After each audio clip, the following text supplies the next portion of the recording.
17. bölümde Sertel'le kavga ettikten sonra Maho ve adamlarıyla karşı karşıya kalan Ferit, çıkan fragmanda gördüğümüz üzere kavgadan hiçbir şekilde zarar almadan çıkmayı başarıyor. Tabi fragmanda Ferit'i yine Pelon'un yanında gördüğümüz için muhtemelen Ferit'i bu kavgadan kurtaran kişi Pelin oldu. Ancak kavga sahnesinde Ferit'in giydiği elbiseyle fragmandaki elbise aynı değil. Yani Ferit kavgadan sonra başka bir zaman Pelon'un yanına tekrar gidiyor. Gitme sebebi de muhtemelen Pelo Ferit'i kurtarsa da Ferit Pelon'un Sertel gibi biriyle takılmasından dolayı kızacak ve yine kendini haklı çıkarmaya çalışacak. Peki Ferit ve Seyran neden kavga ediyordu? Seyran fragmandan anladığımız üzere Efe ile anlaşmayı imzaladı ve Ferit bu anlaşmayı kendisinden habersiz imzaladığı için Seyran'a kızıyor. Ancak bu sahnede Ferit'in haklı olduğu bir konu var. O da Ferit'in de dediği gibi Seyran'ın anlaşmayı okumadan imzalaması. Çünkü Seyran bu anlaşmayı imzaladıktan sonra büyük ihtimalle Efe Seyran'a musallat olmaya başlayacak ve Seyran Efe'nin nasıl biri olduğunu öğrendikten sonra Efe'den uzak durmak istese de Efe Seyran'ı bu anlaşma sayesinde zor bir durumda bırakacak.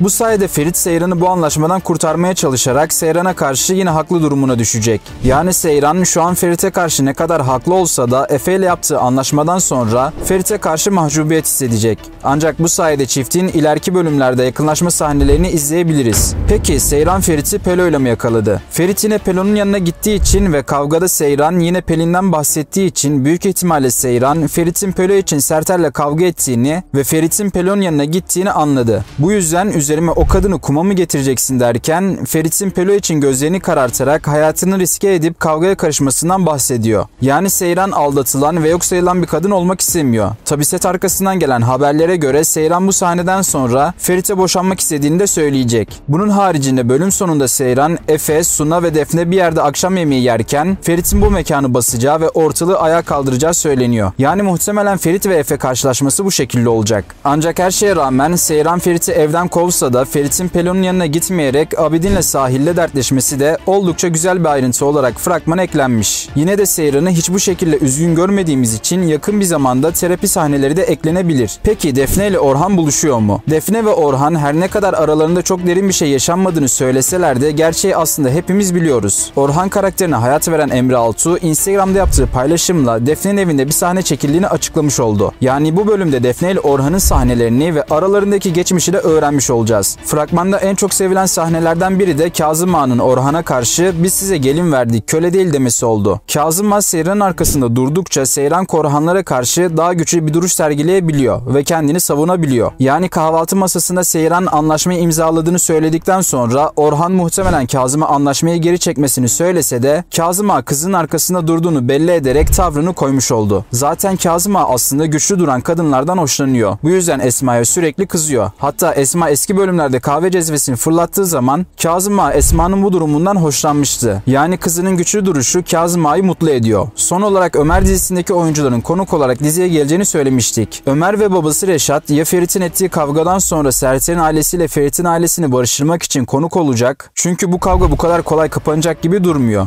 Ya da Ferit yaptıklarından pişmanlık duyduğu bir sahnede Abidin tarafından camiye götürülerek burada Reşat ve oğlu Ömer'le karşılaşacaklar. Yani bu iki sevilen dizinin buluşması da güzel bir bölüm olacaktır diye düşünüyorum. Bu arada Yalı Çapkın dizisi 30 ülkeye satılarak muhteşem bir başarı daha yakaladı. Siz de yorumlarınızı mutlaka aşağı yazmayı unutmayın. Analiz videolarını kaçırmamak için kanalıma abone olmayı ve videoları beğenmeyi unutmayın. Sonraki videolarda görüşmek üzere. Kendinize iyi bakın.